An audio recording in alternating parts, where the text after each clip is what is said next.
right, welcome one and all to another edition of Heavy Hands. I am your host, Connor Rebush. With me, as always, is Phil McKenzie. That's me. Hey! After the most painfully awkward silence last week, I really appreciated that. I even unconsciously left a pause for you to do it, not ever expecting that you would be there for me, Phil. I've got to keep you on your toes. The long strategy of gaslighting and abuse. It needs to have both carrot and stick. Yeah. And witnessing this beautiful bonding moment, Kyle McLachlan is back, not the actor. Kyle.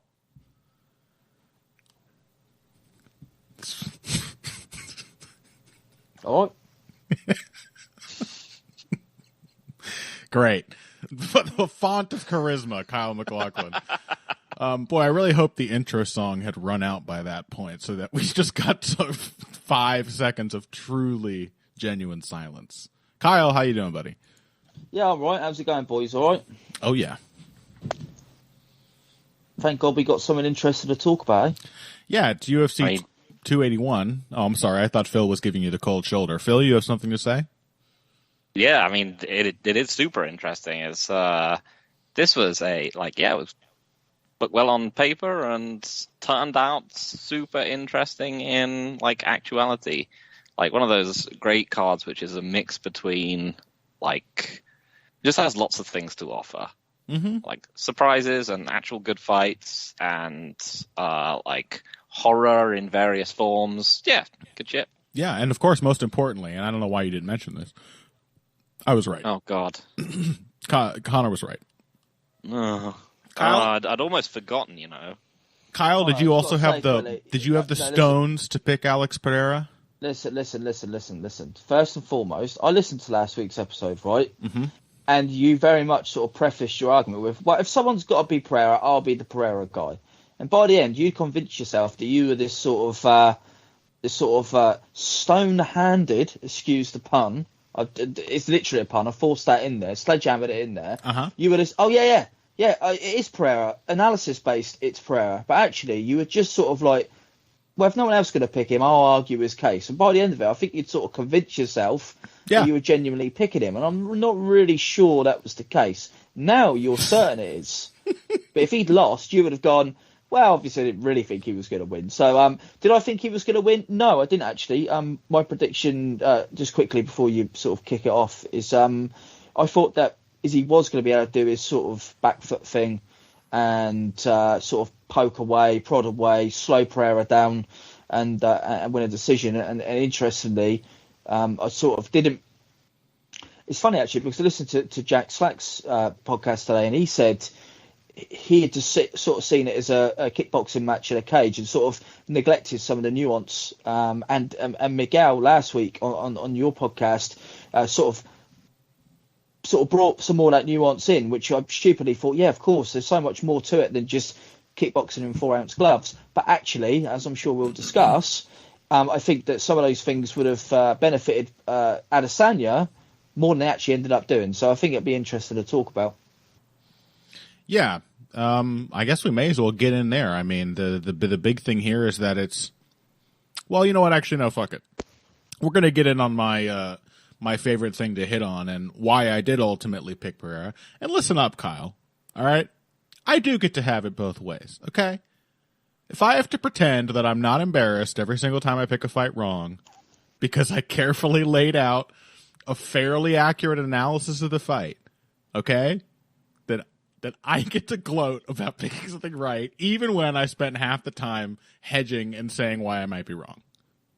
Okay, you can have that, but you don't fucking get to tell me to listen up, all right? Know your fucking place. All right, wind your neck in, have your little victory lap, but have some fucking respect, all right? What if I hit you with a here next? Well, I would suggest that you'll be taking it too far. But look, all right, you can have it, but a broken clock is right twice a day, right? And that's essentially what's happening there. So, but no, fair play, Connor. You did pinpoint certain things that were interesting and actually correct about the fight. Thank you. Thank you. And actually, I think I pinpointed things, and I have done for years. I'll bring this back into it later. About Pereira, sort of, how to beat him, what his deficiencies are, that even though he put on this fantastic performance, and I must stress, this is just a preface to a deeper discussion, those deficiencies are still there to an extent. Mm-hmm. And, he's just a super intriguing fighter for a number of reasons, mainly because of not just his incredible power and the fact he's one of the most brilliant offensive machines, but he's also, like, in an MMA context, like, exceedingly vulnerable. And in this day and age, it seems sort of unprecedented that a fighter like this is now champion. So it's just a whole huge sort of boiling pot of intrigue and different things to talk about. And I think that's why everyone's buzzing about this. Because, you could reach in and pull something out, and it could be one of many different points. So, yeah, really fucking just awesome. And it's blown the division up, opened it up, so interesting. And I'm sure you guys are going to sort of hit on some talking points that I haven't considered as well. So, yeah, I really excited to talk to you guys about this fight. Well, we are too, man. I wasted no time, of course, in pointing out that it's how funny it is that the new middleweight champion just doesn't know how to wrestle.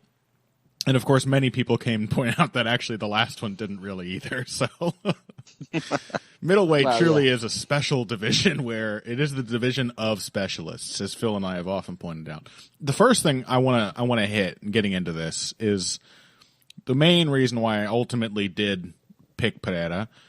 And a thing that I have harped on about many, many times in various dynamics like this, in many different Israel Adesanya fights, in fact.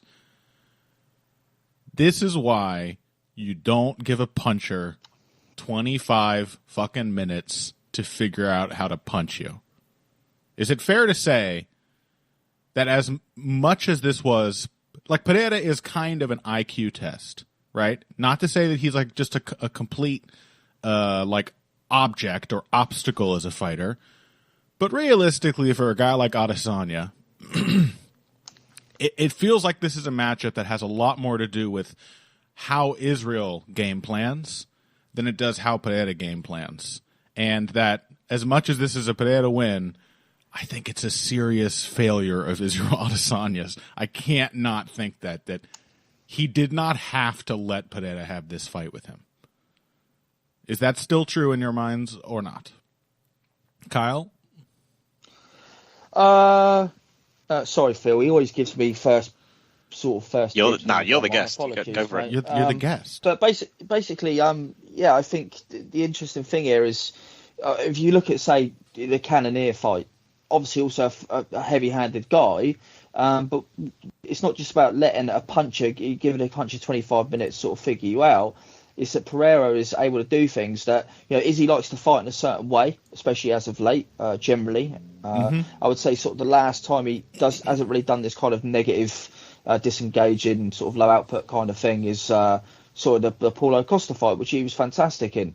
But I guess we got Romero, Vittori wasn't exactly that bright in, and Cannonier as well. And even Paulo Costa really gave him a layup by kind of not doing anything. Yeah, but I mean, in a certain sense of Izzy was happy to sort of hold the centre cage there and sort of pick apart, prod apart, and then took him out quite easily. Yeah.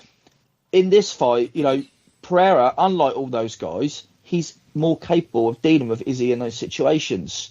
So it's not just, I'll eventually find a way to punch you. It's a case of, actually, when you're doing what you want to do, I'm just a lot more comfortable than everyone else. I don't have to worry as much about what's coming back. I don't have to worry as much about closing the distance. Actually, as we talk about, Pereira did some fantastic things. The kind of things I love to see punchers doing. Connor, I know we've spoke about this. It's the kind of thing we always love to see big bangers doing, moving him around, jabbing him in the chest, just sort of. The hand fight early on was interesting. Izzy seemed to get the better of it, but as it went on, Pereira seemed to be getting a lot better at the clinch and the tie-ups and that sort of thing. So that was really interesting.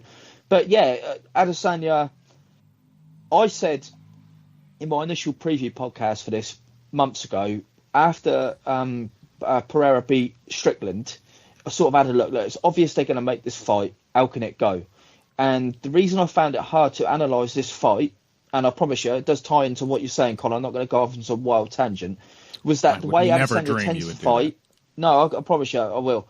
The way Adesanya tends to fight nowadays is not how he approached Pereira really in their 2 kickboxing bouts. No, not so at all. To analyse a potential MMA bout between them, yes, I said earlier it was sort of trite to say it was a kickboxing match with 4-ounce gloves, but actually, in terms of analysing the styles, what Adesanya needs to do is what he really did in the first fight, which is pressure Pereira, keep him turning, give him plenty to think about, lots of feints, overload his radar, push him back, because then he falls apart. Kushenko did this as well. He just sort of laid into Pereira, pushed him back. Vakatov did this at times as well in a more recent fight, although I think Pereira sort of had one foot out the door during those fights. But, Kushenko pushed him back, pressured him. If you could put Pereira on the back foot, suddenly he unravels. He has got a nice counter left hook, but it's not his bread and butter. He prefer to go forward, prefer to create openings by sort of bombarding you with different bits of his artillery and then causing you to either overswing or moving you out of position and herding you into one of his big shots, be it the knee or even the right hand, but obviously certainly the left hook. In this fight, Adesanya did concede ground too often, and Pereira's like, that's fine, because if you want to go back, you're not a massively effective counterpuncher. Yeah. I actually think Adesanya is good as an aggressive counterpuncher, like in an exchange, absolutely, finding those small moments. But as a what I call sort of prototypical sort of either move back or bait and slip and then throw a counter, he's not that great. What he likes to do is maintain the distance of his kicks, and Pereira's like, that's cool, because if you're going to throw calf kicks at me, I know defend them, I'm going to whip my leg back, don't need to look down, I can tell you're throwing them, and I'm just going to sort of march you down, chip away, if you want to, it's not just a puncher chasing you down. Pereira is one of the most scary, devastating bangers I've ever seen. For years, I've called him the Bob Foster of kickboxing. And for those that are unaware, Bob Foster is like the scariest fucking puncher in boxing history. He's got that Foster, that Hearns, a bit of George Foreman. He's got all this sort of stuff. Julian Jackson. Are you saying now we know why Pereira's not going to go up to light heavyweight? Because that's the other thing about Bob Foster. He got that's the thing. cooked every time he fought a bigger man. That was same day weigh-ins though. Pereira looks fucking humongous when he fights up in weight. Do you know what I mean? Yeah. Good joke, obviously, but actually, it's worth mentioning. He looks absolutely massive. So you've got. I remember in last week's episode, like Conor was like, Israel's going to be fighting someone the same size as him, and I was like, Pereira he might be the biggest middleweight I think I've ever seen. Yeah. Like. I mean, he might be apocryphal, but I heard that he was 225. I believe it. That He's wouldn't huge. necessarily surprise me. I mean, if he cut to 205 anyway. But Adesanya, the best thing to do with Pereira is to. This is the way I put it the other day, right? He's a terrifying guy to be in there with. You're playing with fire if you try and walk him down, but it's less dangerous than if you let him walk you down. Yeah. So you might as well take the risk, push him back, pressure him, force him into mistakes, push him on the back foot, where, as I say, I'll talk about later, there are fighters way worse at MMA than Israel Adesanya has had that sort of success for Pereira. Yeah. And what Adesanya said, actually, I'd rather just, as you alluded to, Conor, I'd rather dance around in the fire for 25 minutes than jump in the fire for 5 minutes. You know what I mean? Like, and unfortunately, he got burned. Yeah. I think that's the story. Phil, what do you got? Yeah. I mean, it's so. Yeah, we had the same sort of general reads, which is that Izzy could fight 2 fights. He could fight a risky back foot fight, and he could fight a sort of ironically, he could give Pereira time and try and fight his neutralizing current style, or he could, be a bit more aggressive as he was in their previous fights and try and win that way.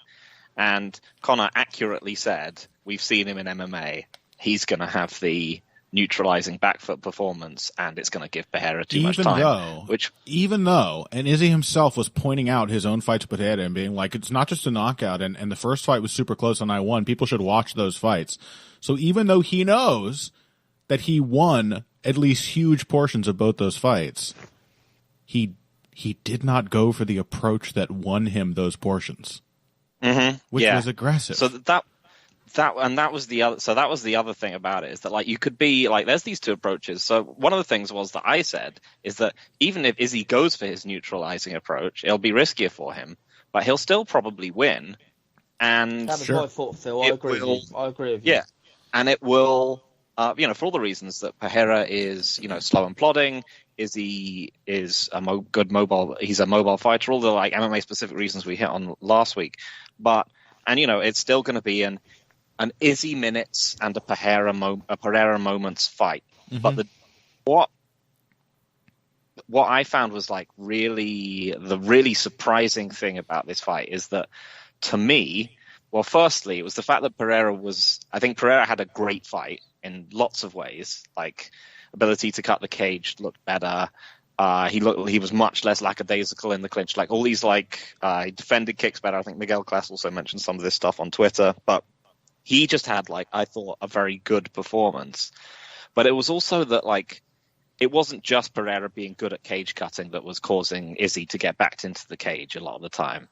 I mean, I genuinely did feel like he had psyched himself out in the same way that, again, as Connor pointed out, he did in the Romero fight. Because I felt that whole time he was being hypnotized by the possibility of, that left hook. He was just sitting there waiting, it's got to be coming, it's got to be coming, it's got to be coming. And he was just backing himself into the cage. And then he was hanging out on the cage, just unwilling to do anything until Pereira had stepped in and loaded his left hip. And he was like, I need to have the moment. I can't step into range of the left hook. I need to wait for him to load it. And eventually this started just getting him walked into jabs because, Pereira would just start sticking his hand out. And that he looked hypnotized for much of the fight. It wasn't even like the idea of circling and drawing Pereira on. It was just the fact that he was just like, I have to wait until he gives me something. It was the inverse of the Pereira dynamic that we talked about, where he just kind of walks people down and expects them to have his fight at some point. Yeah. It looked like Izzy was hypnotized into waiting for Pereira to have the exchange that he was terrified of. And so, for me, there's the really surprising dynamic from this fight wasn't that Israel lost it. It was that I actually felt that he looked like the worst fighter for most of this fight. Despite I felt like how the scorecard shook out, there was more time of Pereira out kickboxing him. Yeah, his success looked less replicable, looked less just like single weird moments. Yeah. Than Pereira's did. It was, he was clearly losing that first round. He got a combination at the bell. He won the third off just a weird scramble that ended up exposing that Pereira absolutely sucks at grappling. Which I'm pretty sure was initiated by him getting hurt to the body. No one else seemed to notice that, but I'm pretty sure Israel got hurt to the body. Pereira seemed to pick up on it because he hit him with a knee in the clinch that got a weird reaction out of Izzy. And then he hit him with a right straight to the body and then a left kick. He was chasing it. He sensed that something was wrong, and that's when he stumbled into that weird clinch and then foolishly, I guess, thinking he had Israel on the ropes, went for, as Daniel Cormier correctly pointed out, a takedown that literally would never work. And got reversed. Sorry to jump in, by the way, lads, but who would have thought that if you stick a jab on a more mobile guy and work his body, about 25 minutes in, you'll catch up to him and suddenly their legs are gone. Yeah. Yep. Just fantastic pressure fighting. And I've said this a lot before as well. Pressure fighting is not just Mexican style, stick your head down, start winging away at the body. It's front foot pressure. It's causing someone to move where they don't want to move. And what's interesting, I think, Phil, what you were just saying a second ago, what's interesting is, in terms of being mesmerised, that's what Adesanya does to most people. He mesmerises them. But against someone who's as big, as scary, as explosive as him, someone like Yoel Romero or Alex Pereira, who we're mentioning now, he does seem to go inverse of himself and go, I'm a little bit scared to commit. And that's basically what he does, because it was 185 so top heavy. Most of the guys he fights are not at his level. That's a fact. But when he fights someone who's that scary, he seems to get really sort of not just tunnel negative, vision. negative, but cautious. And you mentioned about Pereira loading the left there. Brilliant, because it was the right hand that actually moved Adesanya into that left later on. It wasn't the left that got him going to start off with in the 5th round. Yeah. It was the right hand that herded him over towards that left hand. So, he lost sight of the sort of multifaceted danger that Alex Pereira possesses, and sort of treated it, I thought, as a sort of one-dimensional fight. And but more importantly, I think Adesanya's a brilliant fighter, but he fucked himself over. Really. More importantly, he lost sight, and has for several fights now, of what he's actually good at. The thing is, Israel Adesanya is not that good of a back foot fighter. There, as you said, Kyle, there's a context of middleweight MMA in which people can't figure this out. That's why I blame Paulo Costa for losing to Izzy the way he did. If he'd come in and pressured like we thought he would, who knows how that fight would have shaken out. Absolutely. Because Izzy looked like he was going to let him pressure because he was not aggressive.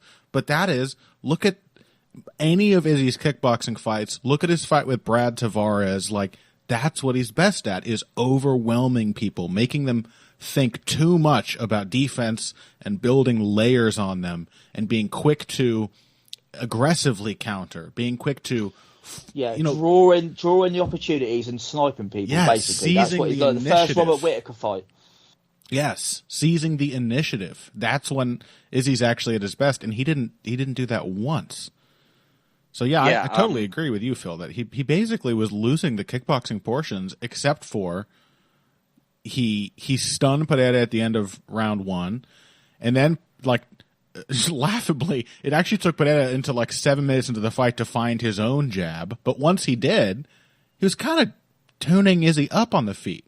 That pressuring jab was a real problem. Because there's a limit to how much you can avoid with head movement with your back to the cage against someone who's giant and just has an even decent jab.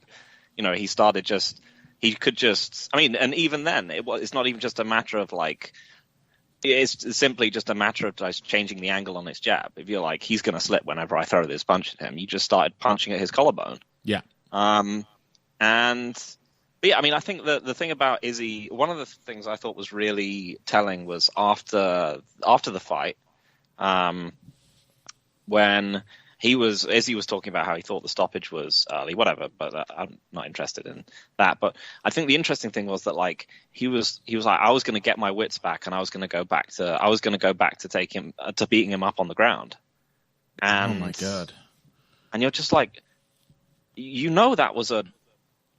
that was what we talked about in the last episode. That was kind of a fluke. It was just MMA being MMA. Yeah. It was just, weird stuff happened, and then you were more built to capitalize on it. Yeah. Other than that, Izzy didn't get much done in the clinch at all. I mean, I'm going to look at the takedown stats. What's that? I'm going to look at the takedown stats while you talk. But one of the rounds I found the most puzzling was the 4th. Partially because this was after the 3rd round where Izzy, could have possibly just 10-8'd him just by being on top of him the entire round. And Pereira was visibly exhausted at the start of the 4th. Mm-hmm. And Izzy fought these generally, he slightly turned it up, but pretty much just fought the same neutralizing pace that he had been doing for the entire previous fight. I mean, until Pereira got his second wind, and then started really easily winning the second half of the round. Yeah, I'll just say quickly, Phil, in that first sort of just after when as the 4th round started, and Pereira looked really gassed, Izzy sort of took the front foot, started feinting him, and just throwing right hands over the top. Suddenly, he started looking good again, and you go, he's figured it out. 30 seconds of him doing that, completely uncontested, and then he's like, you know what? That's enough. That's enough. He doesn't get punished. Nothing happens to stop him doing it. He's just he just psychs himself out of doing it anymore.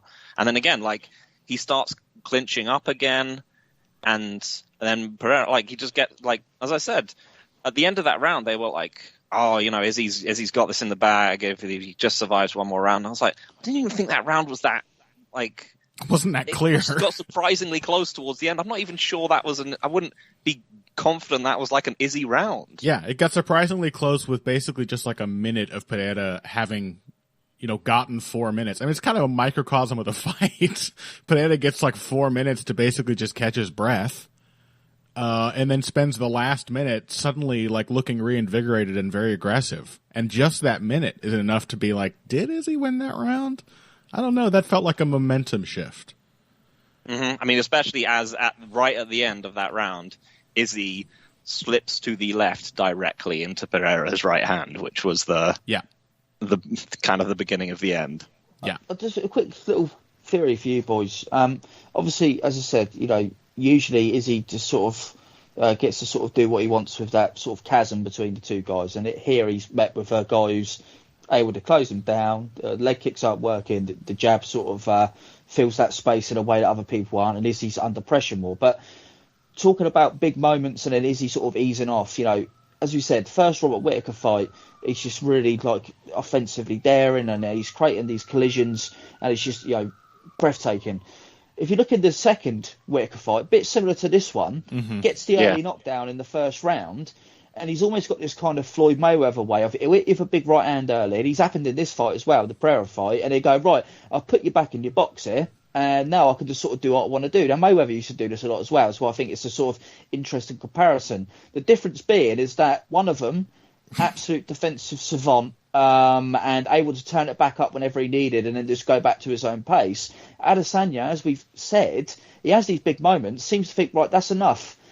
I could just sort of coast through now, winning the fight. I've done what I need to do. I've been sort of offensively daring enough. And actually, in the second Whittaker fight, the same thing happened, where by being passive, he allowed Whittaker to sort of build on it, sort of layered his offense. He started jabbing his way into the fight. And Izzy's like, I'm not really up for fighting at this pace. I'm going to try and slow it down again and making a fight much closer than it needed to be. In this one, he's done that.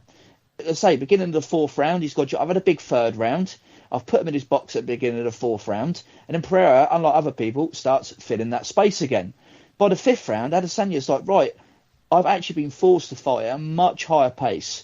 And unlike that second Whittaker fight, or unlike, say, someone like Marvin Vettori, who sort of troglodyte attempts at sort of pressuring that didn't really phase him too much, even though he looked pretty bad in that fight, or Cannonier, who's not able to really sustain much of much offense. Adesanya really just fought in a way that was not conducive to continued success, and actually just probably blew himself out of the water by allowing Pereira to move him around. And then when he's got to open up again, he's sort of, Adesanya's always having to expend more energy than he wants to. He's like, oh, fuck, I've got to fight a little bit now just to put him back in his box. And Pereira's not going anywhere. And actually, bit of a blueprint fight this. Am I wrong? I mean, not everyone's going to be able to do it, but now you've got to go, right, okay, I'm not Alex Pereira, but I know now, if I could just practice, like if I could just go, right, calf kicks, if I could just take that away from him, suddenly I can make it a much more difficult fight for Adesanya. And as we know, he likes to fight at his own pace. When he doesn't get his own way, well, as we know, he's shit the bed a bit in this one, really. Yeah. Yeah, well, it's not like Pereira is known for, like, getting hurt and then sort of wanting to get it back or anything. So to be fair to Israel, but there was a reasonable expectation to think that Pereira would just sort of accept that he'd been put back in his box, as you say.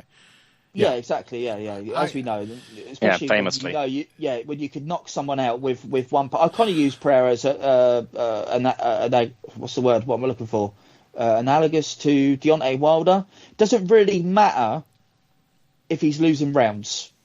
That's fine. Wilder just pulls a shot out of his arse. But with Pereira, it doesn't matter because he's chipping away. Like Phil said, if he can't jab you in the head, which actually he had great success from the second round anyway. That his jab was beautiful. No-tail jab. He just shoots the jab out. And Adesanya, look, he was getting rocked about of it. But if he is moving his head side to side, that's fine. I'll hit you in those saggy tits instead.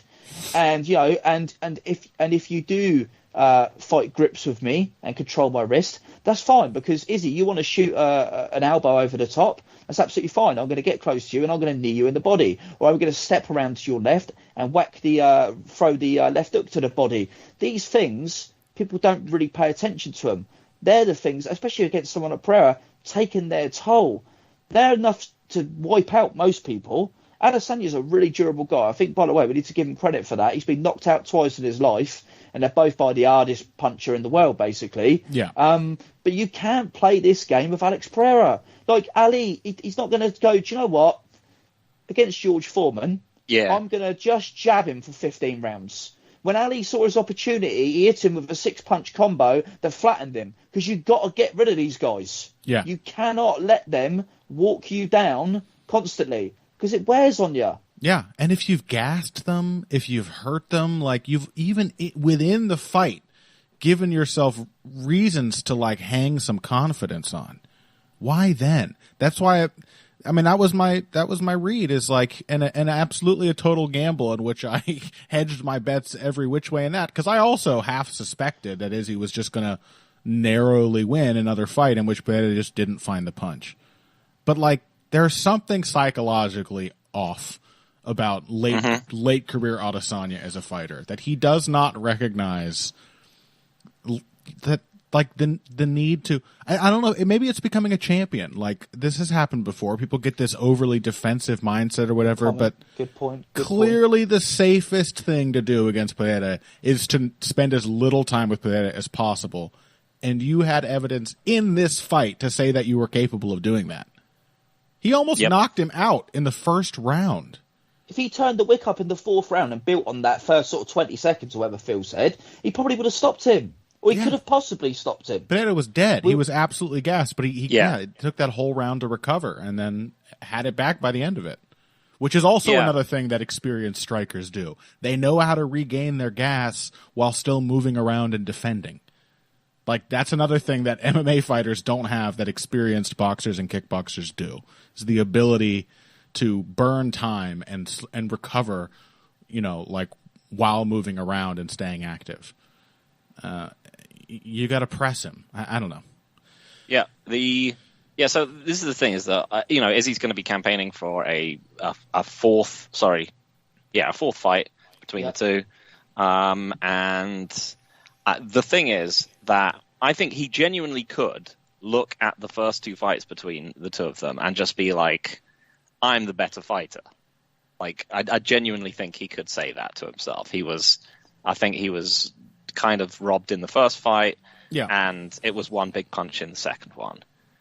If he looks at this third fight in the same way that he looks at those first 2, if he listens to the narratives that are coming out about how he was up ahead on the cards and he should have won it and he just got caught towards the end and that kind of thing, that is just, you know, I mean, that's an error that's already cost him his belt in some ways, but it's like just the same thing's just probably going to happen again. Because, as I said, his successes in this fight simply looked less replicable than Pereira's. Yeah, they did. Boys, did either you hear? Because I couldn't hear, because they just I have no idea why I'm saying this, because I'm sure we got the same broadcast, but I don't know if any of you picked up on it. But all I got was the Brazilian translation of what the Pereira's corner were telling him, because I'd love to know what Eugene Behrman was saying, because I refuse to believe that someone as shrewd as he is telling Izzy to just keep backing up. Surely that's Adesanya's, because you know coaches say stuff, but fighters will revert to what they feel comfortable in.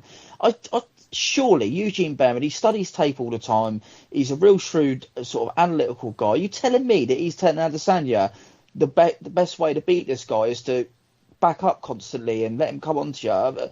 I don't know what he was saying, but surely that's not the case. Have you got anything to add to that?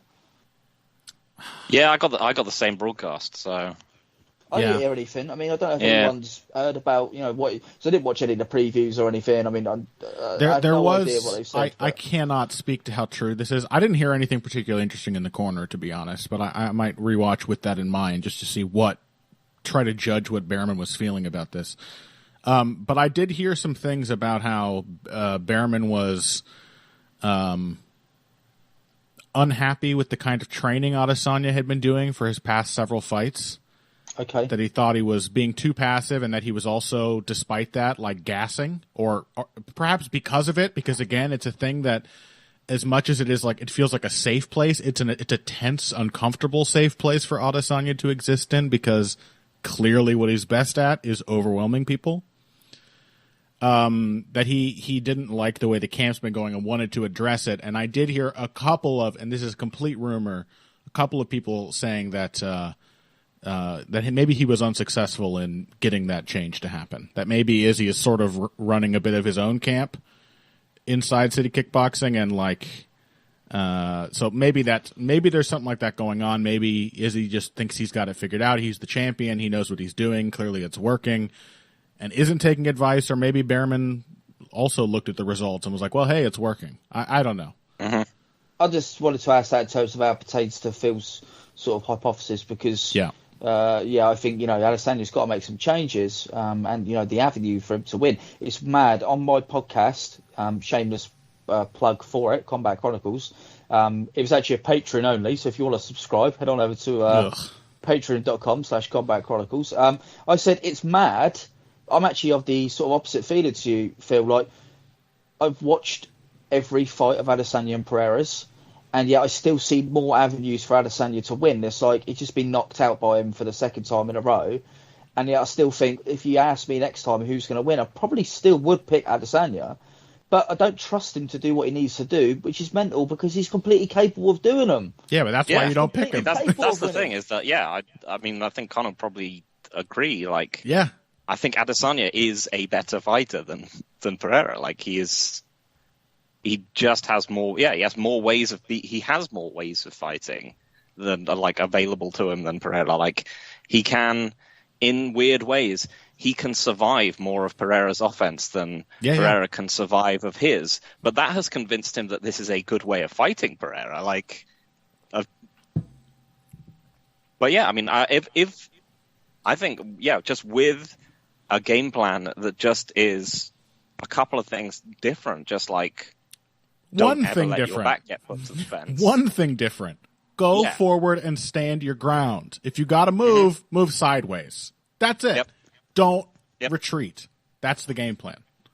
I mean, if I was on record as saying this for the past 6 months, I would act as smart as you were at the beginning of this podcast, Conor. But I'm happy to say that I was. So, but just quickly, we haven't actually mentioned the finishing sequence. I just thought great finishing from Pereira, regardless of what issues we've got with him in terms of being a mixed martial artist. What I loved most about it was not the thunderous punches, but how quickly he disengaged from the clinch whenever Adesanya tried to grab hold of him. That was fuck off, pulled down, Thai style. No, thank you. Because obviously Pereira, he's not really a Muay Thai guy. He's he's a kickboxer really. And I think that's what people thought going in. I know Miguel mentioned it last week on the podcast that we saw an advantage in the clinch for Adesanya, but actually Pereira was able to turn him pretty easily, able to go through the motions pretty easily, get better at those situations. And when Izzy desperately tried to cling on to him, Pereira was having none of it, and that was just really clean, clinical finishing, just lovely stuff. He's just a fantastic offensive fighter. And if you think about a fight with, say, Pereira and Anderson Silva or something like that, just pick one random.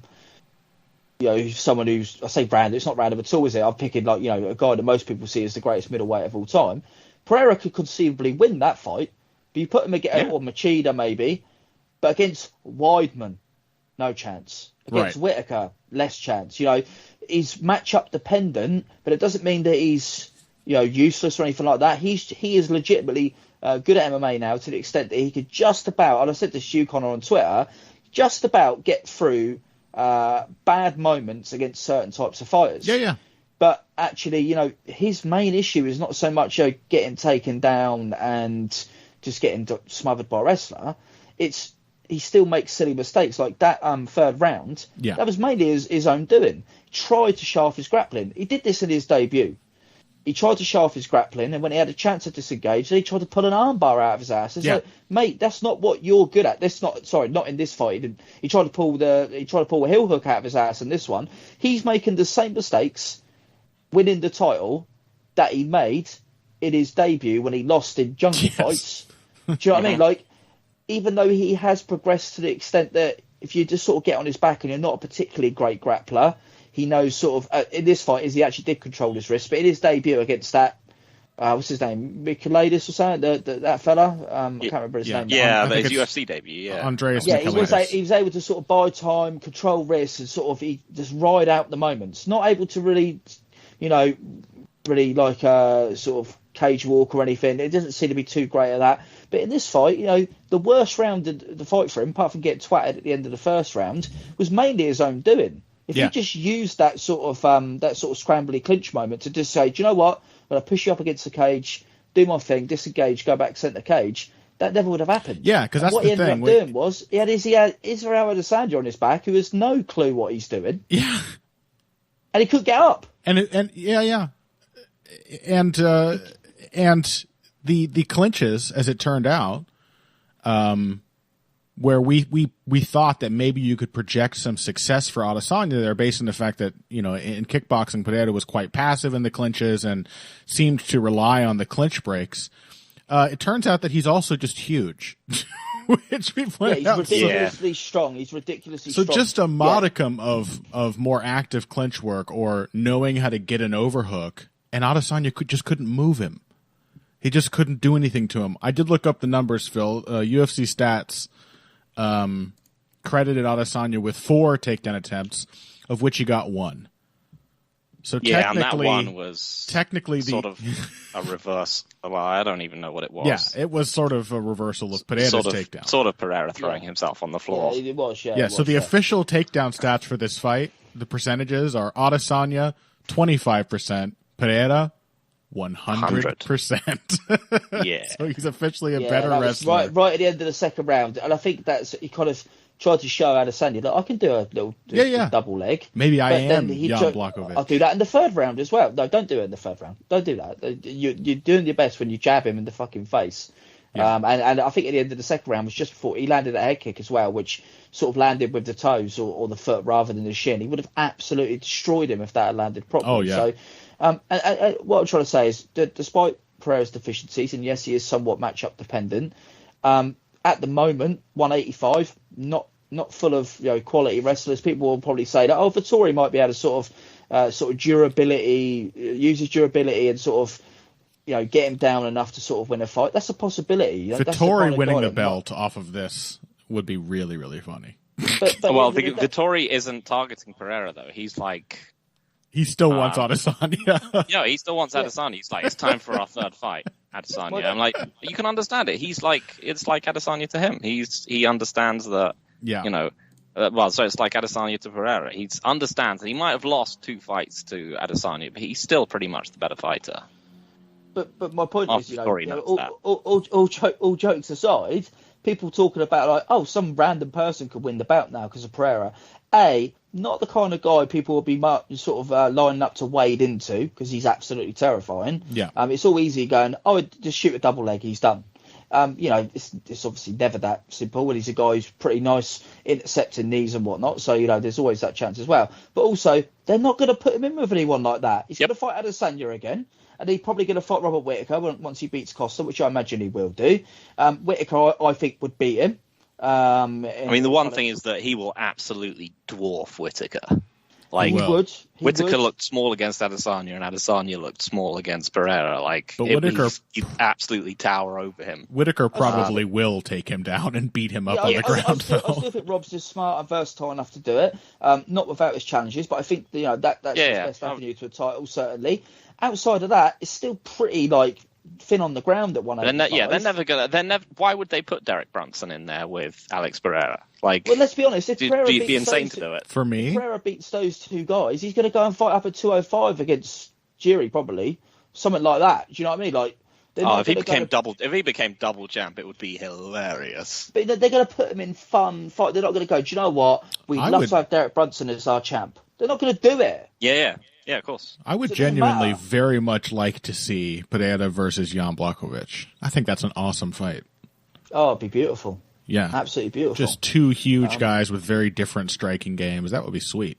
Well, I was reliably informed on the commentary on Saturday that once Jan can win the striking battle with Izzy, that's when he decided to take him down. Oh, so of course. Maybe that's what he'd do with Pereira. I'm sure we'll talk about awful commentary when we get to the Chandler, Dustin Poirier, Michael Chandler fight as well. But, bit of a mixed bag in that regard. Well, but I think, Pereira, yes, all the actually guys online telling me that, he isn't necessarily the best champion. Doesn't matter. he has had, again, for bad commentary, apparently only 4 fights going into this, according to Joe Rogan. Joe Rogan said that to his face in the post-fight interview. Yes, You've only had 4 MMA fights. Right, and then went, how does it feel to win the title in your 5th fight? And they must have gone, oh, yeah, whatever, Joe. But, either way, this is his 8th fight in MMA.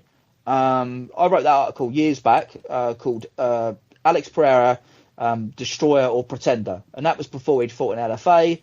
That was during the initial rumour mill of him leaving Glory to go to the UFC, which obviously didn't go that way in the end. Right. Thank God he didn't have to go through Dana White's Contender Series to get a shot. But, I actually thought that, no, probably more likely Pretender. He was way too unsure of himself on the feet because of everything else that went into MMA. And he didn't look like the destroyer he did in kickboxing, even against really not poor, that's not fair, but generally average regional opposition. And the fact of the matter is, we need to stop looking at actually, if Chael Sonnen around, he'd win the title. And it's like, let's look at this fantastic achievement. We've got a brilliant offensive fighter, really dynamic, really dangerous. The division's now open again, because we said, regardless of what you think about a potential third fight between Whittaker and Adesanya, no one's really clamouring for it from a business standpoint. This now gives a chance for other people to get a title shot, because Izzy had basically cleaned the division out in what somewhat uninspiring fights. So actually, this is great for MMA that Pereira's won this. We don't really need to worry about him being matchup dependent. We should just enjoy the ride. It's not going to be a long one in all likelihood. So let's enjoy the fact that MMA has now got one of the scariest dudes walking around, and he's now walking around in 4-ounce gloves. Yeah. Middleweight's been shaken up. The bantamweight rankings have received a bit of a reordering, as Miguel Class and Phil both bloodthirstily asked for. All it cost was a few brain cells. But by the way, great stoppage. Great stoppage. Yeah. In this fight, I'm kind of with you though, Kyle. You were like Mark Goddard. I think Mark Goddard did the fans a disservice by doing his duty to Adesanya. It would have been one of the most brutal highlight reel knockouts you've ever seen. Yeah, it's absolutely going to end up. It was going to be the canvas. It was going to be like I don't know what the Brazilian version of a chip shop kick is. It was going to be the acai bowl place kick to the face or something, as Adesanya was slumped over against the cage. There was one brutal coffin nail was coming very, very soon. Let's allow Adesanya, just in case he survives, to take 2 more shots from the hardest puncher walking the planet and get splattered everywhere. Just on the off chance he might survive. Yeah, great. Yeah, good one. Yeah, I think that's a great idea, guys. Yeah. But it would have been memorable. It's still memorable. Honestly, good stoppage. Everything was perfect. It was a beautiful fight. And great fight, right? We're all in agreement. Yeah, great fight. Really good. What do I call him, Connor? It's a 2-way technical. Fantastic fight. Yeah, a great fight. Really interesting rounds. Like so many different sort of phases and levels of action to this fight. Like it seemed like in some way each round was distinct from all the others and told its own little story, and then an amazing, amazing climax. I mean, yeah, it's everything I want out of a title fight, and what a conclusion to this crazy, as I've heard other people calling Pereira, a generation hater.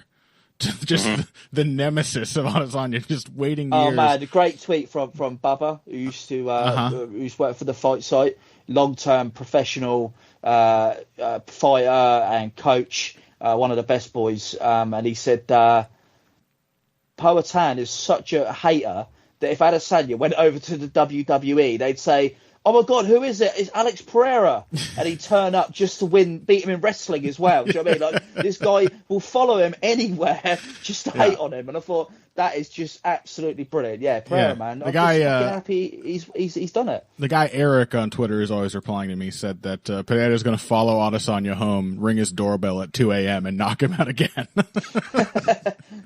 He's a scary fucking fella, though. Yeah, Alex Pereira. He's a very. I mean.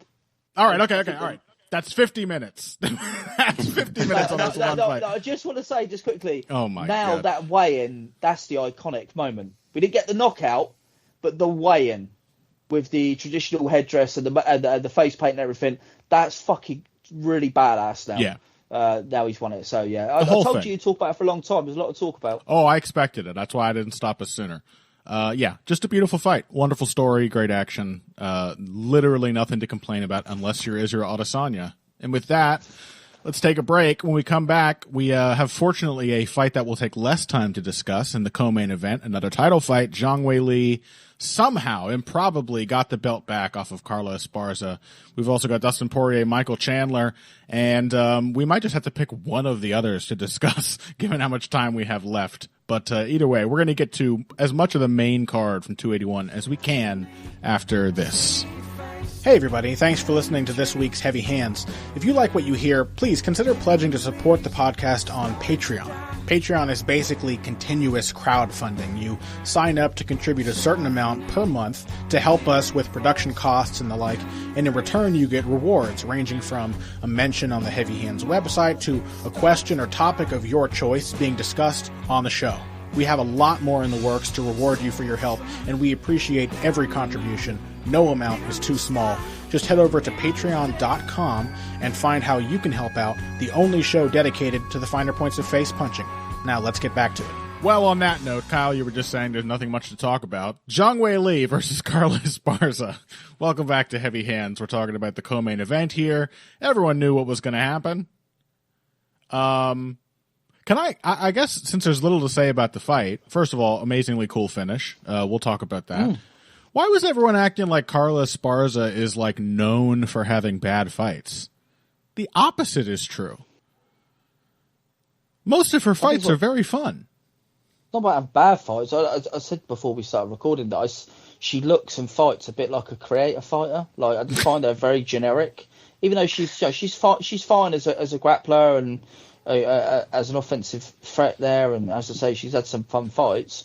But generally, like we talk about matchup dependent. Yeah, she's fucking won the bout because she happened to be fighting a champion who has got it in her head that she can't beat her and has to fight a certain way. That's matchup dependent. All I'm saying is she's like a great wrestler who isn't big enough or strong enough to hold anyone down, so she ends up scrambling with everyone. And she's way too eager to strike based on how bad she is at it, and then she gasses 10 minutes into every fight and gets her ass beat. Like, it's a recipe for good fights. The Rose Namajunas rematch. This was fun and scrambly. The Namajunas rematch was an outlier. I just want to defend Carla Esparza because we're about to spend the next possibly 6 minutes. Hold on a minute. Haven't you done this for a while now? What's that? Blaming Rose for the Esparza rematch. What do you mean, haven't I? I'm doing it right now. Yeah, you're doing it right now as well. At the end of the day, it takes two to tango, and those two were dancing in different ballrooms, mate. They were fucking awful. I agree. I don't think Carla deserves any praise for it. But you're acting like Rose constantly has I'll never fights. forgive She has Rose. Loads of good fights. She has loads of good fights. What are you on about? Rose watches this fight. What do you think she's thinking? Oh, I could never have done any of that. She could have beaten her easily. That's why it's her fault. Yes, that is. I mean, it's more her fault. Yes, but it is also Carla's fault. Yes. You can't really front on Carla for winning an essentially unwinnable style match. No, I mean by making it. As I said, half the reason Carla's fights are usually so fun is that at some point her opponent starts beating her ass. Yeah, that's I think why people don't like her is that there's a sort of comic sense of justice that your typical MMA watcher gets, which is when someone is out wrestling someone else and then the striker gets up and starts beating the shit out of them, and then the bell goes and they're like, well, they were just about to lose before and that's essentially the Carla Esparza narrative. So it's less that she's boring and more that people are mad at her. More that she's a tiny Gleison Tebow. Yeah, and she's undersized, and that like it doesn't really look like she should win. So she's got a bit of like the Bilal Muhammad kind of stuff going on, where people kind of feel like she's cheating her way to wins, but none of it's really that true or relevant. Yeah. So anyway, I'll never forgive Rose, no matter what Kyle says. Let's talk about this fight. Zhang Weili still has like all the problems that we've talked about. I mean, I found myself thinking like she is still quite fortunate to be in like women's strawweight is the best and most exciting women's division, but like. At the beginning of the fight, in the UFC film, sorry, it's got a caveat in the UFC, obviously. Yes, very, very true. but like at the beginning of that fight where Whaley like just got countered throwing punches. Got countered when she was standing on one leg like multiple times because as we said beforehand, like her primary pressuring and distance closing tool is simply to run after people and kick them. Yeah. And I was just like, if Carla Esparza could punch at all, this might be a different fight. Similarly, like going for like funk wrestling exchanges against Carla Esparza, I was just like, why would you need to do this? Yeah. You're twice as strong as her. You could just sprawl on her and force her face through the canvas. But it was awesome that she did let Carla scramble. The scrambles were sick. It was really fun. But so essentially, it was a thing that I quoted. Like it was actually when I was thinking about this fight more so than the actual main event, because I was thinking like, man, a lot of UFC champions are really flawed nowadays. Mm-hmm. And yeah, I mean, Whaley is a lot of fun, but also I was just like, Joanna wasn't a stranger to getting countered while she was standing on one leg or throwing raw low kicks, but just as a coherent, like, this person is a difficult puzzle to solve fighter, she was a very different proposition to Whaley, who is just like, as I said, sort of the pressuring has to be raw low kicks. The grappling is so energy intensive and like lacking in fundamental base. But yeah, she still feels like a very vulnerable champion who simply happens to be athletically. She's women's strawweight Nikita Krylov. Mm-hmm. Yes, but just like she's the only one who's light heavyweight level athletic. Whereas Krylov doesn't particularly stand out at 205. I think she's adding more to her game. She's not completely cohesive yet, but I like the fact that she's sort of, she is trying to add more to her game than just being this sort of, domineering sort of physical force. Yeah, okay, she leans on it, but I like the fact she's getting involved in different aspects of the game, and I think she still has potential to grow. Little higher. Maybe on that aspect than you guys are, but also another huge victory for kickboxing, as she once fought in Crush. So we've got Pereira and Whaley Zhang just flying the flag for kickboxing. But also, I felt that I actually think we're at a bit of a transitional period for 115 right now. It's been stacked for years, and actually we're probably going to be looking at another retread coming up soon. I did feel that Carla Esparza was a transitionary champion as well. Mm-hmm. So there's that. That's done with now. We can sort of move I mean, she was on. a transitionary champion twice. Yeah. Yes, absolutely. Yeah. Well done. You get to win the belt from Rose, and then you get the shit kicked out of you by Joanna, and then by Whaley. That's why I said if Rose gets the belt back, I don't care if Carla's 45 and like 0-3 in her last few fights. They should just let her challenge Rose again, just on the off chance she can somehow just sort of hand the belt off to another challenger who actually wants to beat her again. 2 times, taking it off of the same person and then instantly getting crushed is pretty amazing. Just want a bit of the sort of opposite to what Pereira's win's done for 185 now. I think I'm sort of 115. I don't really see any. What am I missing here? Any major challenges around the corner? I don't really think. Honestly, I think that now that Amanda Lemos and now like Jessica Andrade, I think Andrade has actually, since she lost to Whaley Zhang, learned some measure of counterpunching. And honestly, I genuinely just think there's a solid chance that Whaley's going to chase someone and just. Again, like just open exchanges with a low kick and just get decked. Like Esparza did it 5 times within the first like minute and a half of this fight, as far as but she punches like she's out of boxercise class. That's the problem. And we've always said, I mean, an instant KO is like the least reproducible and predictive kind of result you can get. I see no reason to think that Andrade wouldn't at least have a much more competitive fight, and her own insane physicality is enough to make any round with Zhang Weili fascinating. Exactly the same happened with Whaley and Rose. She got blasted in the first fight, and in the second fight, she did a lot better. Yeah.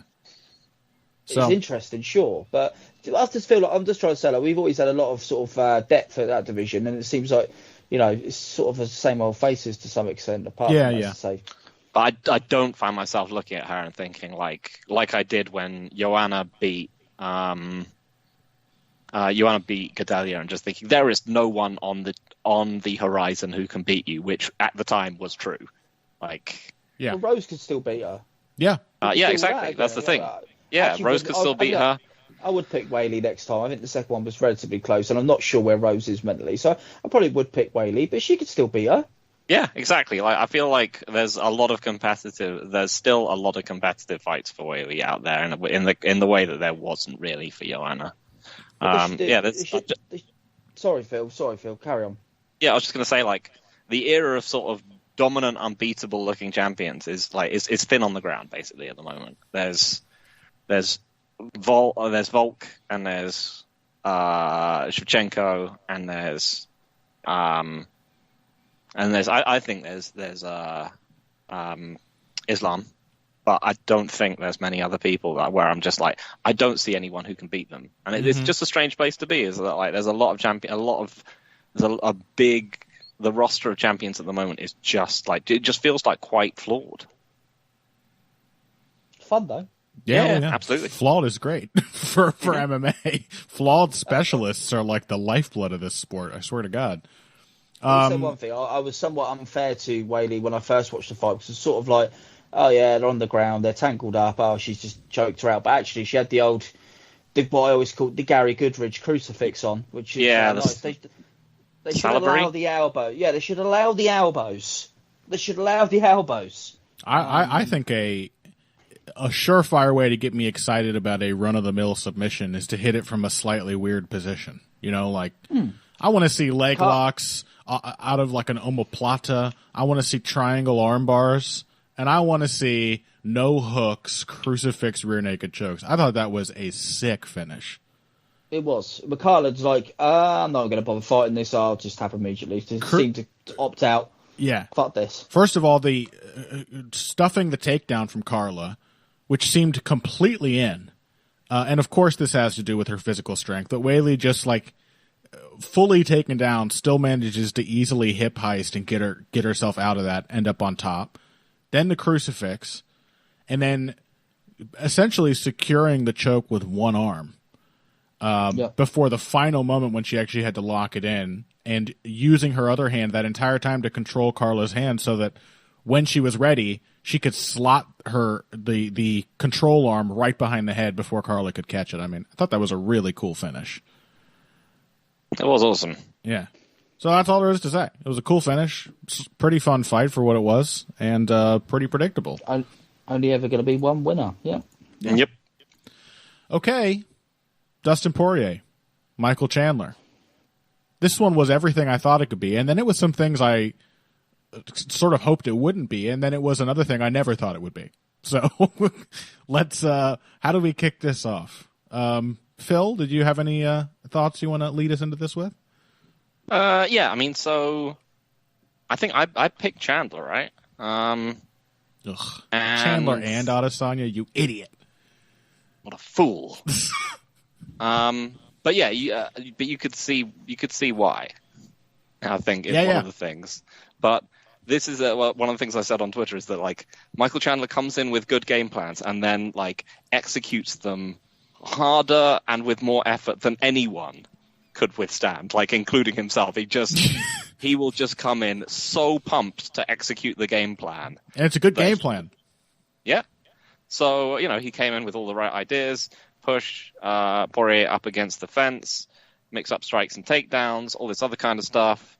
Had Poirier hurt in the first round, but also just like Chandler has no concept of preserving energy. No.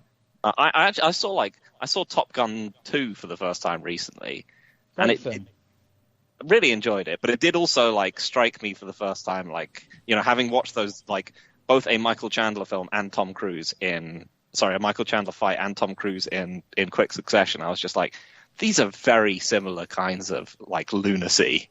Yeah. Just the inability to not go 130%. Because I think the point in this fight, which which I found the silliest. Wasn't even the foul. I can respect the incredibly disgusting foul. One of several fouls. Yeah, but the point at which Michael Chandler was really easily winning the first round, and then he got a clinch situation on Poirier. And you're Michael Chandler. You've gassed out a lot lately. You're winning the round. There is 1 minute in the round left, and he then goes for one of the most high amplitude suplexes I've ever seen him go for. And then Poirier ends up getting up from it and kind of beating the shit out of him at the end of the round. Yeah. I was just like, why are you doing this? Because he's awesome. He is awesome. Because he's America. You have to also say it. Like Tom Cruise, he is that level of insanity leads to guaranteed action. Oh, yeah. There is no doubt about it. Michael Chandler does his own stunts, folks. Did you by the way, on a side, did you hear the jet fuel thing between Tom Cruise and who's the guy who played Gosling? Miles Teller. Yeah, Teller. So apparently Teller got really sick during Top Gun 2 because of exposure to jet fuel, and he had they found he had traces of jet fuel in his blood, and he went to Tom Cruise and he was like, "Yeah, sorry, Tom, I've been feeling down. I've got jet fuel in my blood." And Tom Cruise was like, "Me too. Had it since I was born." Tom just thought it was a cool line. Brilliant. Yeah, that's great. That is Michael Chandler. Michael Chandler has jet fuel in his blood. 100%. Yeah. Yeah, a victim of his own success in the first round. And then he did the other thing that we were wondering if he was going to lean on, and just crushed Poirier on the ground, really, for most of the second round. Easy wrestling dominance. And then even then, in the third round, I was very much reminded of the takedown reversal in his fight with Justin Gaethje. Yeah, that's in the third round as well. Yeah, it's exactly the same thing. He went in, he gets completely in a double, and he has to go for this super high amplitude lift where you walk the dude into the middle of the cage and slam him. And the opponent has enough time while they're hanging out, at admittedly not a very high altitude, to be like, okay, I'm just going to wait for him to tense up and do something to at least make it a scramble, because he's not going to. This isn't going to be a controlled takedown. He's going to try to slam the shit out of me. And against Justin Gaethje did some insane midair Granby roll and got Chandler to slam his own face into the ground. And right, that's the intensity with which he was trying to throw him. And in this fight, Poirier just sort of weirdly interrupted the final slam, he kicked his leg in between Chandler's legs just to upset his balance, and it turned into a wild scramble where he got an improbable submission. So 2 insane fights where, Chandler has, despite all that has happened, not stopped going for it in the third round, and you could argue it's part of the reason that he loses these fights. It's, if not the entire reason he loses these fights. He can't turn it off. Oddly magnificent. It's beautiful. Yeah, I love it. I hope Chandler doesn't ever get cut. I hope he keeps fighting top 5 lightweights. It's not like he's testing all these guys, win or lose. These are fantastic fights where he's showing up. So, yeah. Kyle, what do you say, man? I think Chandler is what he does is great. But I've considered him somewhat flaky for a while because, he's a front runner, essentially. He blows himself out of there. In this fight, what I noticed was every major moment of success that he had stemmed from either an intentional or unintentional foul. So when he first really hurt Poirier, it was just after a head clash. Yeah. In the second round, he was constantly fish hooking him, and when he got him to turn his back, it's because he blown his nose and his eyes. Was that you think that was deliberate? That was one of the most disgusting things I've ever seen. Yeah. Punched him in the back of the head constantly. A bit of a stupid question, Conor. I can swear on this podcast, can't I? No. You have done so multiple times. Dirty cunt as a fighter, basically. I didn't even consider that he deliberately put it. That moment just came up on my copy. If you've got your kids in the car, more fool you. And also, fuck your kids. They're probably stupid. They could learn a lot from a guy like me, okay? That sounds creepy. I didn't mean to frame it like that. just meant in terms of the lexicon of language, you know what I mean, that I use. But I think, sensitive strangers out there, let Kyle McLachlan teach your children. Private lessons only. I'd be a great teacher. Be a great teacher. No, you would. What do you want to learn about? Captain Beefheart and fighting. It's great. But yeah, I think, with the first round was good. I actually think this fight, less to talk about from a technical perspective, more of a kind of narrative thing, because we know these guys so well. First round, really, what was interesting, it was a kind of both fighting for lead hand, and basically just trying to whip the backhand over. So Poirier with the left hand, then he kind of shifted to the right, didn't really get that off. And Chandler, as always, just fun enough, looking to bomb you over the top. Poirier was pretty sort of open and equal to that. He knew what was... With the thing is, Dustin Poirier, defensively responsible, not necessarily defensively great, but usually defensively responsible. Defensively aware, and he had several little Robbie Lawler moments in that first round. Absolutely, great comparison. Yeah, Chandler was going insane trying to take him out of there, and Poirier himself said, "I thought this was both shows his sort of clear-eyed." I mean, the clear-eyed perspective on fighting that I think has led to him getting so much better in the way he has over these last, this last decade or so. But also was a little bit of shade at Chandler. He said, I couldn't see. When he had me up against the fence, I couldn't see shit. I could not see what he was doing. Fortunately, he only throws looping punches. If he'd thrown straight, he probably would have knocked me out. Yeah. And then obviously, and Poirier, caught him in an exchange, dropped him late. And then really, we talk about defensive awareness. Even in the moments where Poirier was hurt, he did manage to slip some shots. Kept his guard up, kept his head moving. Chandler was not. He looked fucked at the end of that first round. Yes. He looked fucked. Yes. But that second round, as I say, built upon loads of cheating. And Dustin was able to get up at one point as well. And essentially probably equal. People can say people that are sort of commended for their scoring sort of popped up in the bottom left-hand corner. Like, it's one round apiece. It's 19-19. Like, you try to tell me there's neither of those rounds had a 10-8 in them. Maybe not the first, but surely the second round had a 10-8 in it.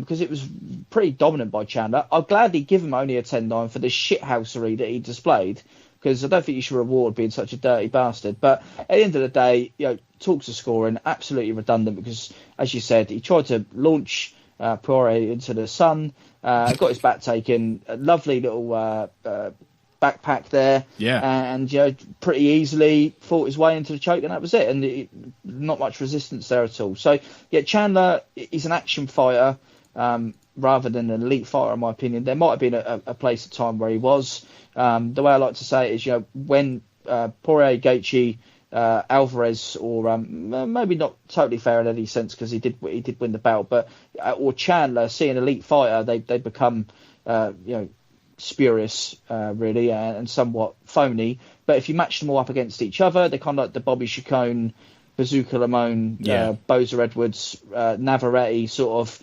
all-time great bunch of action fighters. I saw someone online say, they're like the Four Kings. It's just like the Four Kings.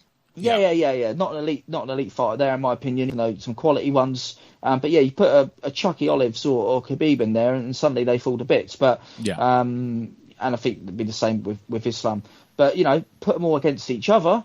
And Eddie Alvarez is like, I'd love to fight you again, Chandler. And it's like, sure, you flaked out of one. I'm sure you'd love to come back to the UFC now. But put them all against each other, and you just get the most brilliant stuff. And add this one to the pantheon. Yep. Well, it's the same with the real Four Kings, Kyle, because as we all know, Mike McLachlan would have beat them all. Oh, Connor, let's not do this now, man. Let's not do this right now. But so Poirier, I think so. That was the last match in the grid between all of them. And I think Poirier basically ends up being the rankings are Poirier wins the series out of the four of them. Alvarez, Eddie's 2, and then Gaethje and Chandler tie with 1 win each. Mm-hmm. Incredible. Yeah, that's true. Although Chandler probably has a decent shout of winning that second Eddie fight to be honest with you. True. I remember that being quite True. contentious. But it doesn't matter, does it? Because they're just great. And I think if you want to, in 5-10 years' time, if some new fan reaches out to you, Connor, heaven forbid, they ask for your opinion on something, and they say, please, I want to get into MMA, recommend me some fights. You could just go, watch all the times these guys fought each other. Oh, for sure. Yeah, And you're gonna find out if you love or hate MMA really fast. Watch these 4 fighters against each other. If something visceral happens inside you, where you want to find like a random pigeon to bite its head off on the street corner or something the moment the fight's done, then you're an MMA fan. Congratulations. You've learned something terrible about yourself. There's a darkness within you. None of you guys even mentioned, by the way, the rabbit punches, which were yet another incredibly... Oh, did you? Okay. Yeah, punishment had loads. The one thing I will say as well, from a narrative standpoint going forward, is we're in this kind of weird lightweight division where we kind of got 2 divisions. We've got, Ismagulov, Kutaladze, Sarukian, Gamrot, Dariush on one side, and then we've got all the fighters that people actually know on the other side. If we could get them to actually fight each other, we might start to get some semblance of clarity in the division, and Lord knows we're going to need it because we're going to have Super Fight Central coming up. So we need to actually establish some quality contenders going forward. So I saw today that Poirier said, "Do you know what? I want to fight Beneil Dariush next." Fucking amazing. Who would have thought that he would have said that? But yeah, of course he would say that because he's Dustin Poirier and he'll fight anyone. That's a great fight. Yeah. Love to see that. Give me that all day. But yeah, Chandler, hopefully just chuck him in with any of those other guys. You want to test them, see if they've... Chandler basically is like the perfect gatekeeper. If you can get through him, then you've proved yourself. But if not, he's going to fucking take your head off. Yeah. Fun fighter, but an absolute shithouse. All right. I cannot believe someone that spoke at the Freedom USA thing or whatever would fish hook someone, punch you in the back of the head, and blow viscera into their eyes from his nostrils. In his mouth. Not just his eyes, into his mouth. Sorry, what do you describe as freedom, Kyle? That's the freedom to do all those things. That's right. There you go. It's a part of your God-given right as an American. That's the country that Connor lives in. Yeah. Yep. Made it all the more satisfying when Poirier won, because he was like, afterwards, he was still mad. He was so mad at Michael Chandler afterwards that all he could say to him were platitudes. Did you catch that? They were talking afterwards, and Chandler was like, I had to do a million dirty things. I really wanted to win. And Dustin Poirier was like, without fear, there's no bravery. Get away from me. He was like, he couldn't think of anything genuine to say, because clearly what was in his heart. The beef was squashed. That's right. Is it over? And he's like, yeah, it's over. He's a piece of shit, and I beat him. All the best to him. Fuck him. I beat him, and there's no problem between us. Good luck to him and his family. Yeah, fuck him. It was so brilliant. It was so clear. Poirier's got a future as a politician in him, because instead of if you've got nothing nice to say nothing at all, he went with if you've got nothing nice to say, sort of say nothing in several words. Just sort of say things, but not the thing in your heart. Connor, don't you think, and Phil, aside from the weird Conor McGregor fans, Dustin Poirier must be the most universally beloved MMA fighter now, right? Who doesn't love Dustin Poirier? It's fucking amazing, man. Yeah.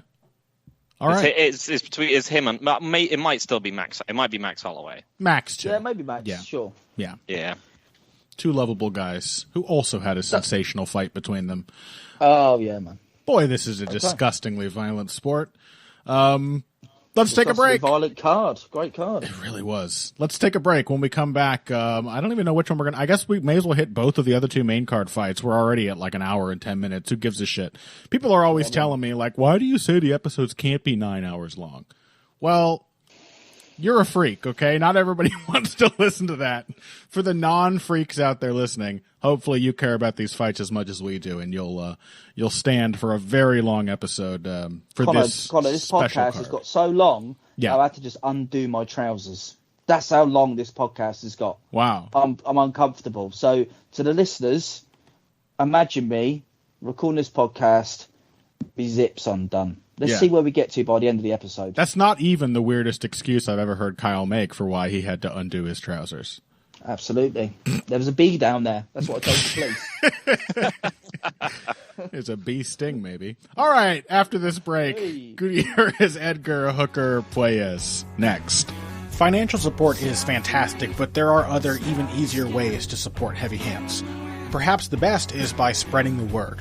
We know our fan base. You're all cool, popular people with serious social media presences. You're tastemakers and trendsetters. Okay, there are one or two of you that don't fit that description. You know who you are, but no matter what, you can always help us out by telling folks about the show. You can also give us a positive rating and review on iTunes and Stitcher, things like that. We rely on word of mouth and positive feedback to grow and improve, so thank you very much for your time and your help. Now, back to the show. We've been at this for nearly 2 hours. Because Connor was late again, obviously. Yeah, he's a piece of shit. Oh my god. Yeah. Gonna Fuck you, Connor. lay it at my He's fucking just, door. off pleasuring himself about how right he was again. He's got fucking two fists up there. I'm fucking completely right.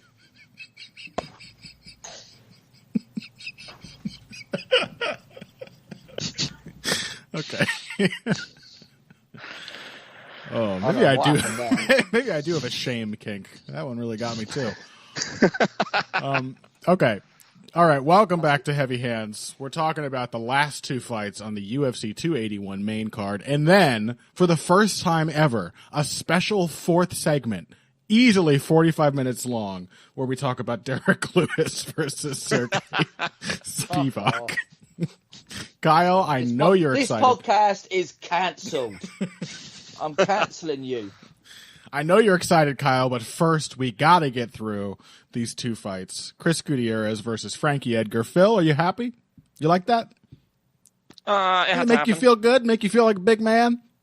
Yeah, we got some shots of Edgar's family, like his little kids, like applauding with an expression of extreme apprehension on their faces ringside before the whole thing went down, and then he got horrifically snuffed. So yeah, that's what you get for doing MMA, Frankie Edgar.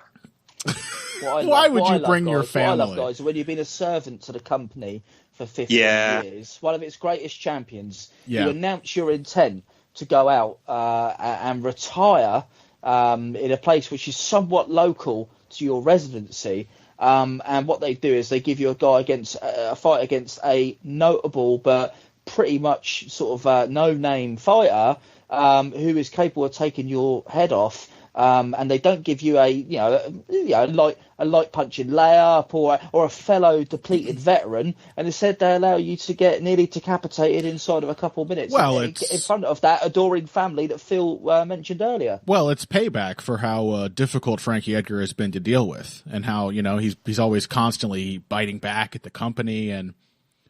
Oh, wait. No, I'm sorry. Frankie Edgar is a simp for the UFC, and he frankly did not deserve this treatment. No, come on, Connor. I mean, at the end of the day, there's all the fights he turned down, like... yeah. And, I mean, at the end of the day, he deserved it, because if he had fought the best of the best from 155 pounds, 145 and 135 pounds, whilst being one of the great champions of the modern era, and probably being able to make 125... then, you could give him an easy one. But he did all of those things, and they allowed him to get decapitated on pay-per-view.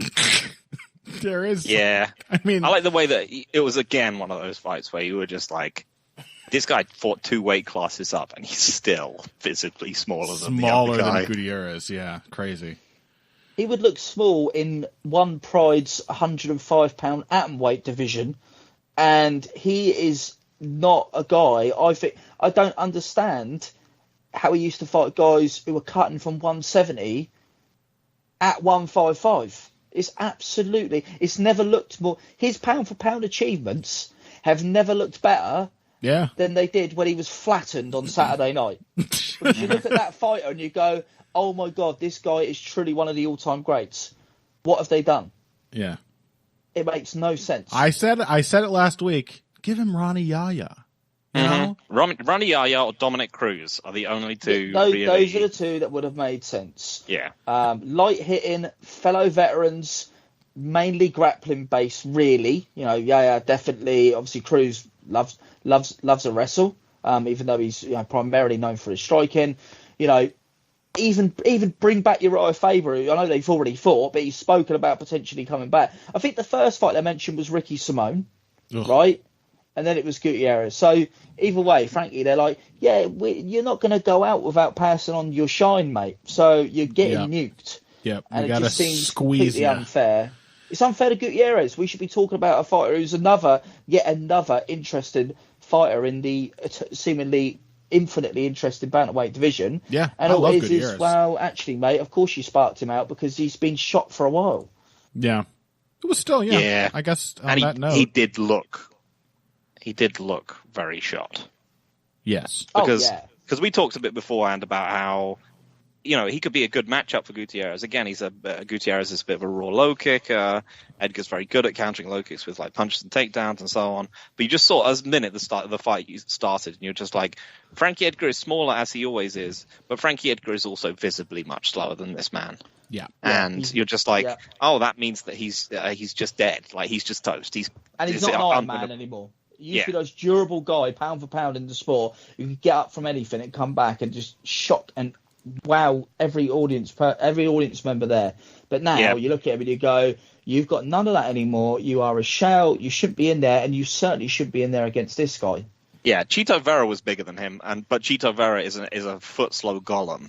Like this was like, this guy's bigger than him. Oh, here we go. Here we go. The anti-Cheeto rhetoric again. Here we go. Thank God you're here for this, Kyle, because I've been. Cheeto is a foot slow golem. No one's gonna fight me on this one. I've been suffering. Oh, mate, you love to pull up any opportunity. He wasn't even there.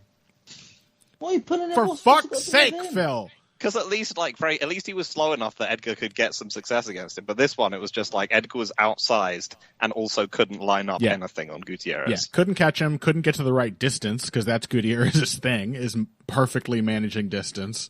Durability is gone now. Durability's gone. Right. Couldn't even really pull the trigger. Everything's gone. Everything's gone. Everything's gone. It's what happens to old fighters. It's what happens. But it shouldn't have happened in this instance, mate. I even advocated for them signing someone just for the the final fight. They could have signed anyone, any shit journeyman, whatever. Yeah. He deserved it. Could have bought BJ Penn back from his politics career for BJ4. I mean, they should have brought in. That's a good movie, Phil. It's one of my favorites. Honestly, I would have very much liked to see yet another Edgar BJ Penn fight, just to see the last one was so much fun. Yeah, BJ with the strangest. What stance will BJ come in with this time? Yeah, he's gonna come in walking on his hands for the fifth fight. BJ looked like a Pez dispenser, just a head on a stick. Look, it's unfair to Chris Gutierrez, but the fact matter is the main takeaway from this fight is Frankie Edgar's great legacy and the fact that this fight should not have happened, and I don't think we should give it any more time than that. Okay. Fine. It's not my podcast, though, Connor, but that's the consensus, right? Yeah, there's not much to say. Phil said, licking his chops. All right. Let's move on to the opening bout of the card then. It was, of course, Dan Hooker back at lightweight, taking on Claudio Puelles. Can we all just have a pause to make a sort of noise of derision about Claudio Puelles' performance in this fight? Okay, ready? 3, 2, 1. Boo hiss. Wow. I thought you said a moment of pause. No, we have to make a noise of derision. Okay, Phil did the obvious ironic sound of derision. Kyle, I know you've got genuine feelings. What do you say? Shit cunt. I would say simply, ugh. I don't usually take this tack with professional fighters because I'm a big fat baby sitting at my computer, and I wouldn't do any of this stuff, and I do try to keep that in mind, but I could not stop myself. That's not fair. That's not fair. You're a big fat ugly baby. Thanks, buddy. I could not stop myself having the visceral reaction. The moment this fight was over, I said, that was pathetic. It was truly pathetic. I said, send him to fucking Rising. I don't want to see him on my screen ever again. It's one of the worst performances I have seen in a long time. Not like Rose's bad performance, not like a terrible dull fight. This is somebody who was simply not willing to engage in 2/3 of the fight. oh, he's hitting me back. I don't actually want to do this anymore. Yeah. We actually saw in real time a guy realise that he wasn't cut out for it. Yeah. And I'm never derisory towards fighters for opting out when they're in pain, and they all kick my ass as absolute fact. And like you, Connor, I don't want to be like outwardly negative in a kind of keyboard warrior kind of way. Yeah. But we saw that play out. It told us the story. To ignore it would be a sin. That guy is not cut out to be in the UFC. Not even a kind of fun sort of specialist kind of way like Marcin Held or someone like that. His specialist style did not work. Dan Hooker, who has looked past his prime for a while now, in my opinion, looked like he was at his peak, did his usual stuff. This guy is only somewhat capable in one phase of MMA. He's antiquated. He should not be in the UFC. He should not be on the screen. Everything he's done beforehand has now been shown up to be, essentially just fucking not worth a wank. And basically, he didn't want to fight. He opted out. Even the body kick that ended it didn't look particularly brutal. And again, not in a keyboard warrior kind of way, but he'd already made his decision to check out the fight. Am I wrong on any of those points? No, he had. Yeah. Yeah, I mean, not wasting any time on the prick then. So we mentioned this beforehand, right, Connor? And we talked a bit about it, and we were like, yeah, there's no reason to assume Esparza can win this because he's exactly the kind of, he's the dynamic grappler who comes to the UFC who has one trick that he's played on the regionals, and he has enough sort of confidence and commitment to it to make it work for like 2 or 3 fights, and then it stops working, it gets blasted out of the water.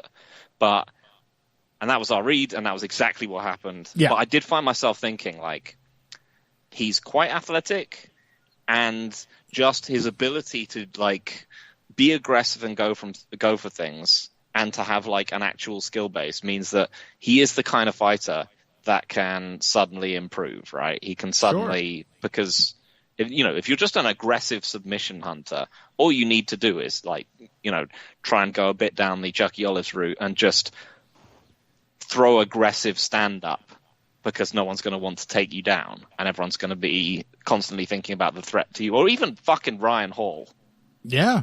Honestly, Ryan Hall he put more effort in. Oh yeah, Ryan 100%. Hall than he did in this fight. Yeah, Ryan Hall has a genuinely, he has a stupid, ugly looking style, but it's built to win things. This was just I'm going to get a leg lock, or that's it. I'm just going to get a leg lock, or I'm going to lose. And yeah, this was as Carl said, you got to show more than this. Marcin Held tried to build out his actual takedown game and tried to strike. Even Palhares had a functional striking game and could wrestle. This was like a shit bout of Palhares. That fight had so much drama and excitement, and those leg lock battles were so exciting. And in this one, Dan Hooker just kind of sat there and was like, "Is that all you got?" Yeah. And then when I'm just going to beat you up because on the feet, like you say about being a positive on the feet, just looked terrified standing up. Forget that. It was a shit Dan Hooker Ian Entwistle. Yeah, exactly. Oh, Dan Hooker has literally that he was the guy who knocked Ian Entwistle out of the UFC. He's had a better version of this fight in his own career against somebody who at least was right, Connor. really, really going for it. I will say, Poyas came scarily close on several leg locks in that first round. Clearly, that's another reason why I tend to agree with Carlin that I want him gone from main cards and relevant fights, because there's a chance that he could actually beat sort of semi-relevant fighters, and he probably just doesn't deserve to. Yeah, and beat them in a way that maybe injures them, changes their careers, and he's not good enough to earn that, I don't think. But yeah, it was he had some really incredible moments. Obviously, he's even if it's very specific, very quick and technical and confident in his areas of the fight, but there is nothing else to back it up. And yeah, I thought if your mindset as a fighter, and this isn't so uncommon, but if your mindset as a fighter is, okay, I can't wrestle, so I'm going to do all Imanari rolls to try to get my leg locks, I'm sorry. Get out. Learn to wrestle. He can't hit a good shot on anyone. He falls to his knees and just gets shut down instantly. Every time he tried to actually take Dan Hooker down, he got stuffed like nothing. So yeah. Learn to strike to the extent that you can actually try and set something up. Yeah. You know what I mean? Like, something, buddy. it's Come just on. completely just one route, sort of one note, sort of tripe. Yeah. Anywhere other than, and you know, I love a leg lock specialist. Don't get me wrong, they're great, they're fun, they have their place. They don't have their place on a pay-per-view card. And they're talking about, you know, not letting, you know, prospects not getting notable fights that push them up the ladder. You just had Puelles fighting Hooker. You could have had Ismagulov or someone more interesting, or Hooker versus Kutateladze or something like, you know, something that would actually, you know, help someone else up the ladder. And all we've done is, oh, Hooker now looks relevant again. Well, actually, you know, he's probably in a, and I like Dan Hooker, he's a quality fighter, always liked him, good guy. But, you know, he's probably more of a sort of gatekeeper at this stage as well. Yeah. And we had that play out on a pay-per-view main card in somewhat shambolic fashion, and I'm happy for Dan Hooker that he's won 100%. But I do agree with Phil that Puelles does have potential. And I think part of the reason I want to be so hard on him is, like, I hope he's ashamed of this performance. I hope he's embarrassed. I don't think he does. I think that I just want to, sorry to cut in there, Connor, but the way he reacted, that struck me as inherent sort of passivity under fire. You know what I mean? Like, you don't really get, I can't really think of too many examples where you react that badly and you do get, like, significantly better. Like, yeah. I'm thinking about all the submission guys that just collapse. I've seen so few leg lock specialists come back from it. All I'll say is they really are the most, like, kill or die, both in terms of their, like, in cage performances and their actual, like, career arcs fighters. Maybe that's true. But he's a decent athlete. He's got one distinct specialty in which he's obviously very good, and he is a Henry Hooft guy. Mm-hmm. So maybe, like most Henry Hooft guys, it takes a minute to build, and then suddenly he's going to show up. Henry Hooft's gym, which, by the way, is now apparently, it's no longer even Sanford MMA. It's now Kill Cliff FC. What? How many changed their name again? How many name iterations has Imperial Athletics, the Black Zillions, Sanford MMA 360? I like Sanford. I'd got used to Team Sanford. Evil. Yep, Team Evil, Black Sanford Zillions, I'd get used to it. Imperial Athletics, Hard Knocks 365, Combat Club, Sanford MMA, and now Kill Cliff Fight Club. They've got it. This is going to be the one that sticks. I mean, to be fair, this does. I mean, they are gradually creeping closer to Team Evil with Kill Cliff MMA. Like, that does seem like it would have a, like, gym logo of, like, a skull with one ruby in the eye. A snake wrapped around it. Yeah. Cool. So anyway, Yeah. I'm not going to completely give up on Puelles because I have seen this process play out with Henry Hooft fighters, even ones that I think look like way too easily shaken, that look timid.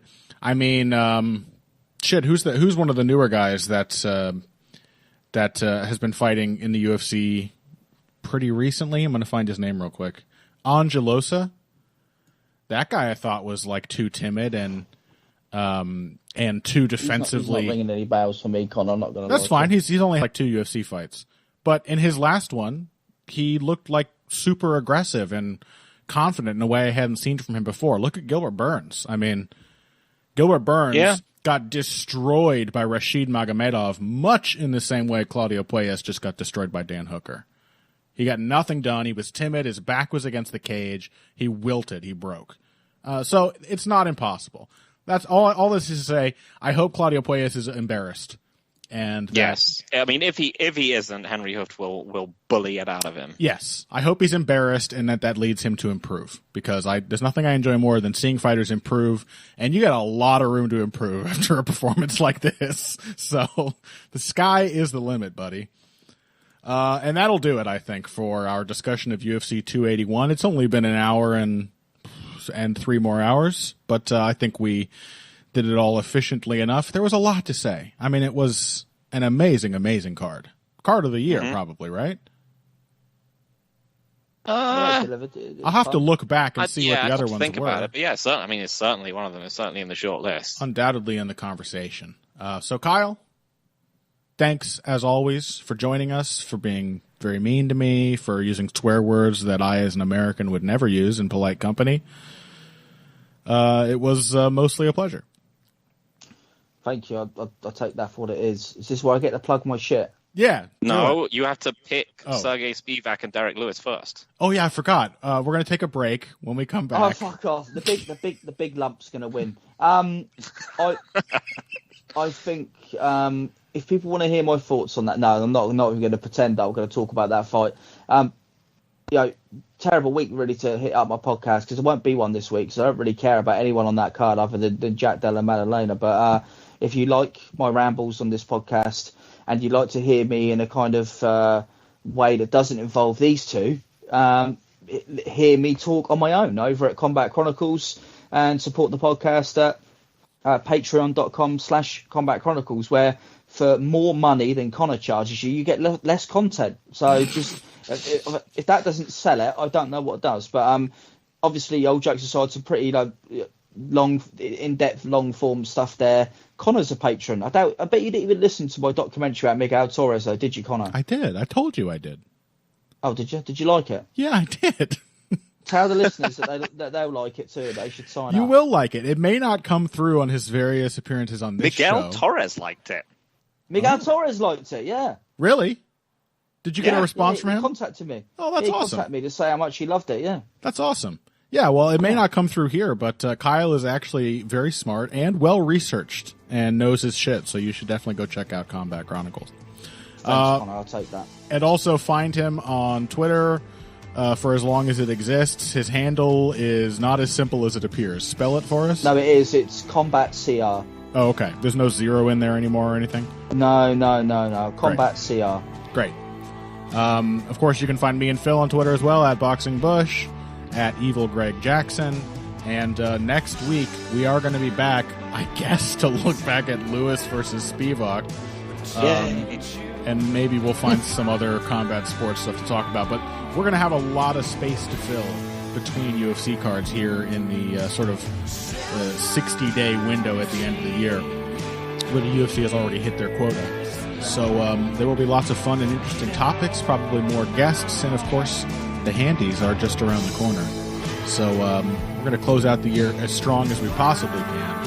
And until all of that, if you came here today for the finer points of face punching, you came to the right place. This has been Heavy Hands.